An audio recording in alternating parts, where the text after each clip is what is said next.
आबासाहेब, आम्ही मनासारखे वागलो आणि चुकीचंही वागलो. पण चुकीचंही काय वागलो, पण बेइज्जत केली नाही. आम्ही जर त्या बादशाची आबादी ठेवली असती, तर उद्या आमच्या आऊसाहेबांची बदली झाली असती. तुमच्या त्यागाची बदली झाली असती आणि आम्ही ते कधी करू शकलो नसतो. कदापि नाही. वर्षानुवर्ष बेइज्जतीने वागले. लोकांना खोड्यात घालून मारले. दंड करून भिजत ठेवले. बापास मुलास ठेवले नाही. मुलास भावास ठेवले नाही. पिकात शेतात पाण्यात नदीत सुखात माणसं ठेवली नाही.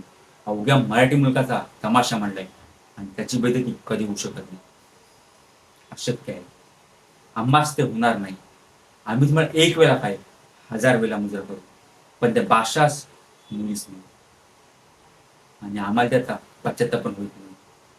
आम्हाला जर पुरुषाचं करायचं होतं, तर आम्हाला लहानपणापासून स्वतंत्र का दिलेत? मी भर दारपणे का लुटपटी केली? तेव्हा आमच्या ओळखी का केलेत? तेव्हा आम्हाला टाकीतून का समजून येत नाही? तेव्हापासून मी ठाम विचार केले. का आमची गर्दन मारा, पण आम्हाला त्या बादशाहून कधीच झुकायला सांगू नका.